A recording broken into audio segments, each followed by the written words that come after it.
The assassination attempt of Supreme Court Justice Brett Kavanaugh was thankfully foiled Wednesday morning. But it's not stopping any of these radicals from continuing to target Supreme Court justices. Last night, pro-abortion protesters showed up again to Kavanaugh's home after the left-wing group Ruth Sent Us told its followers to go back on offense. And tonight, these wackos are already outside of the home of Justice Amy Coney Barrett, where she has 7 kids. Jason Rantz just spoke to some of the protesters just a few minutes ago. Watch. We're getting close to A Handmaid's Tale? Well, she's a handmaid. Where we're going right now, she is a handmaid. Her religion dictates that the man is the head of the house and the women are supposed to be subservient. Yeah, but she's a Supreme Court justice. So Why did her husband allow her? Now, this protester in Los Angeles, she yelled at Joe Biden's motorcade, and she paid the price. What a takedown. And that's not all. Earlier this week, abortion activists from a group called Jane's Revenge firebombed a pro-life pregnancy center in Buffalo.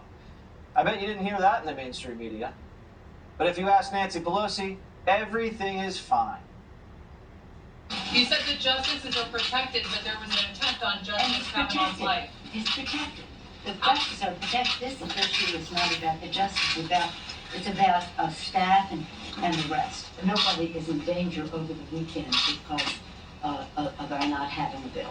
Not endangered? I don't even think she believes that. Let's go back to Jason Rantz, who's live with the protesters outside of Amy Coney Barrett's house right now. What's the status over there, Jason? The status right now is you have about 7 or so protesters who came out. They started to stage at a local elementary school before making their march here. It's not a huge crowd, but they're trying to be as loud as humanly possible. As you can see, they are wandering around the neighborhood. They're going to go shortly right in front of the justice's home. They're screaming out various vulgarities. They're saying that they are women, not wombs. And at the same time, at the other side of the street, you have someone who is playing very loud and very vulgar music. We've seen several of the neighbors coming out over the course of the last 20 minutes or so, basically telling them that they should be leaving, that they are interrupting this neighborhood, they're not wanted here. And of course, there's a very large police presence. We have marshals here. We also have the county law enforcement officials here as well. Disturbing All right, the Jason, peace. thanks very much. What We about really the other appreciate neighbors? it. They have a right. Thanks. So, where's the media during all this? By the way, where's Merrick Garland? He should be arresting those people. It's a federal crime to be doing that outside of a justice's house. You'd think the assassination plot of any Supreme Court justice would be a pretty big deal. Maybe it would be if the target was Justice Sotomayor, but she's not the target. So the New York Times today dedicated their front page to the most pressing story on the books, January 6th. And if you wanted to learn anything about the nut job who brought a Glock and a toolbox to kill a Supreme Court justice, you'd have to turn to page 20. And USA Today? They didn't put it in the front page either. Don't even get us started on what the networks were covering this morning. They spent 3 times more air covering January 6th than the planned murder of a Supreme Court justice that just happened. And CNN, while they're saying violence over abortion is actually coming from both sides. A major concern, the pending abortion ruling. Intelligence analysts warn of potential threats toward lawmakers, Supreme Court justices, abortion providers, and religious groups. The threats coming from both sides of the abortion debate. Right. I promise you, that is all by design. Michelle Bachmann's a former congresswoman and the dean of Regent University. Michelle, have you ever seen anything get this hot in the United States?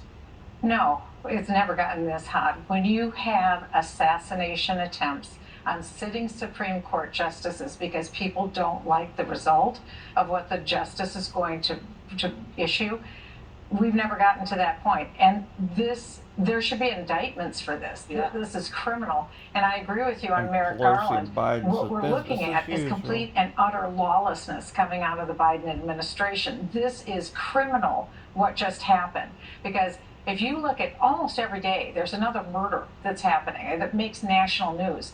But this is a Supreme Court justice.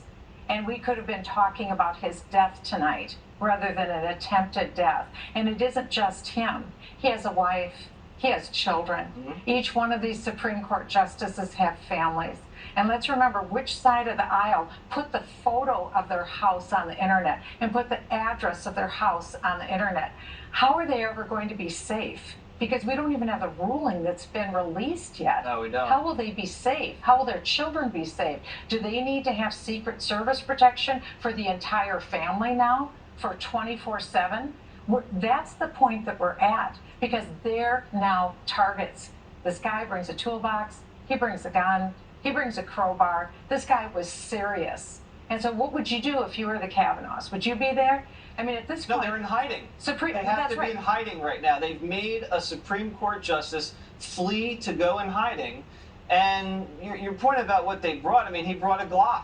I don't think anybody on January 6th brought a Glock into the Capitol. Did that happen? No, there were no guns that came in. That's what's so unbelievable, that tonight of all nights, we have the mother of all ironies, that we're all supposed to be worked up about an event that didn't produce too much, and we're even wondering about the involvement of the FBI in January 6th. And yet here, the FBI has utterly failed the Supreme Court justices. The Attorney General has utterly failed the Supreme Court justices, let alone federal justices, because let's not forget what this is all about. This is about having people kneel to the progressive left, including Supreme Court justices. Yeah. It's a level of intimidation that we've never seen before for Supreme Court justices, for federal judges, for members of Congress. It doesn't matter who, or members of the media. If you disagree with this administration, that was the whole purpose of this disinformation board, you're done. You're done. We all have to kneel. That's why we are looking at a revolution in front of our eyes in a country we no longer recognize. And so that's why we have to keep our wits about us and be sensible of danger and speak out. Well, I mean, Joe called a mini revolution. He says it's here. Oh, it's a major revolution. He still has not said anything on camera about the attempted plot to kill a justice. Shameful. Unbelievable. It is. Shameful. All right, Michelle Bachmann, thanks for joining us. Thank you, Jesse. Coming up, we hit the streets of Nashville to see what people think of Kamala Harris's leadership.